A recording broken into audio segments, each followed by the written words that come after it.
Hey, Kimi, Hello, Austin. tell me a joke. Your YouTube channel. Okay. That's not funny. What is up, Flick fans? Welcome back to my channel. Today we are talking the brand new HBO Max film that is Kimi. Yep, I need you guys in the comments down below letting me know, were you excited for this film? And if you like this video and you want to let me know, be sure to hit that thumbs up button down below. During the COVID-19 pandemic in Seattle, an agoraphobic tech worker discovers evidence of a violent crime while reviewing a data stream. She is met with resistance and bureaucracy when she tries to report this to her company. To get involved, she realizes that she must face her greatest fear by venturing out of her apartment and into the city streets, which are filled with protesters after the city council passes a law restricting the movements of the homeless population. Okay, so funny thing is, I knew the protesting was happening. I didn't know the reasoning. I understand there were probably hints given until I just read that, right? Because it doesn't really serve a purpose in the grand scheme of the film. The only thing it's essentially there for is one moment in the midst of the third act where we needed a group of people to be there. If you've seen the movie, you know what I'm talking about. And that's kind of the case with this movie as a whole. There are elements and portions of scenes that are there, but they don't serve the greater purpose. Maybe one thing comes back around towards the end, but overall, the focus, which should be the case, is mostly on Zoe Kravitz's character. Her character, not named Kimi. Kimi is actually the Alexa Google Home. No, didn't say anything. Oh, hey Google. There it is. That's what you're supposed to say. I forgot it was, yeah. Okay, shut up. That's what Kimi is. That's its purpose. And Zoe Kravitz, her character's job is to scrub through all of the data from Kimi and correct certain things that cause issues. And from that, she's hearing, not necessarily seeing, but hearing certain things being said that maybe couples and families and individuals don't want their Kimi to hear. Now, this brings up a larger topic of conversation, whether or not you're being listened to by your smart device and the people that say, well, I don't want an Alexa in my home, but this cell phone, this is fine.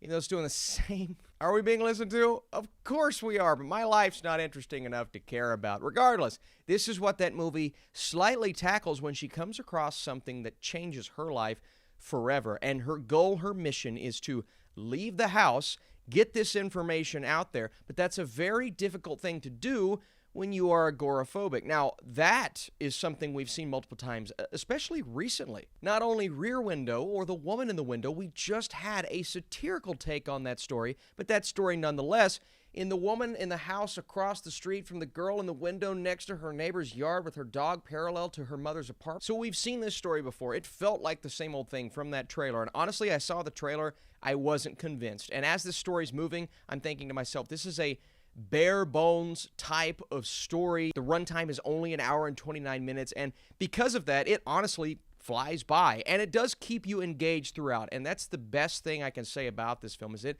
genuinely kept me engaged, and I like the style of the movie. But we'll talk about positives in a second. My other big negative is the fact that they set up all of these little storylines, just ideas, you know, big companies and corporations sweeping things under the rug, a character that comes in a bit later, all of these things, they're hit on, they're there, they happen, but they feel underdeveloped because of that runtime. And everything does wrap up sort of quickly, even though the culmination of all of those things was actually really well done. I think the star of this movie, other than Zoe Kravitz, who clearly takes this character and runs with it, she's incredible in the film, is Soderbergh's style and direction. Now, the writing, there could have been some improvements, some more depth given to the characters there. And again, that's an issue that I'm going to take home with me. But the direction, the actual way that this plays out, and when she goes outside because she's agoraphobic, again, something we've seen countless times before, we get this different style of camera angle and movement. It's almost like a constant Dutch angle, but following her throughout.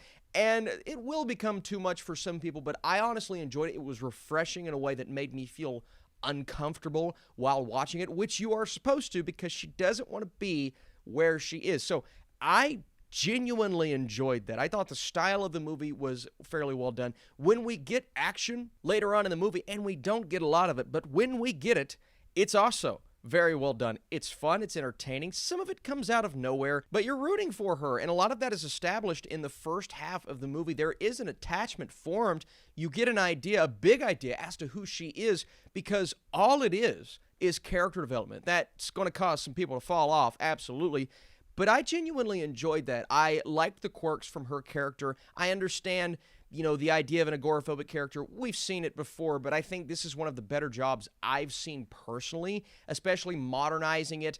A lot of people are going to say the COVID-19 background, it wasn't, but it does feel, you can at least relate, like we've been there and we've seen that before, and that made her character take a step back. We get a hint of a relationship with her mother, kind of how she feels within her love life, all of these different things that, it may not be what you're looking for in this movie, but when I saw this trailer, I said, well, we're just not going to get a lot from her. It's going to be, a rinse and repeat action movie. It's not that. And I actually really appreciated the fact that it wasn't that we got something different. I like it. I was surprised with the result and the idea of this looking and feeling low budget at times, but in a good way, and the style being able to overcome certain things about the script, as well as Zoe Kravitz giving a really compelling lead performance. I like the movie.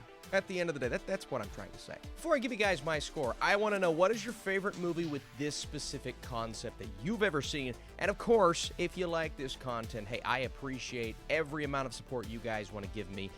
We have seen this agoraphobic lead character one too many times, but Kravitz plays it in a compelling and interesting way. It is a simple but thrilling story. My score is a 73%, and it's quick. Like I said, an hour and 30 minutes, you can watch this fairly easily. But I need to know down below, what movie are you watching this week? And we have 2 more reviews on this channel today. Death on the Nile and Marry Me. Both of those coming a little bit later on. And of course, plenty of content this weekend. I will be ranking all of the Best Picture nominees at some point this weekend. So we'll just have to see when that is. You guys the best. See you soon.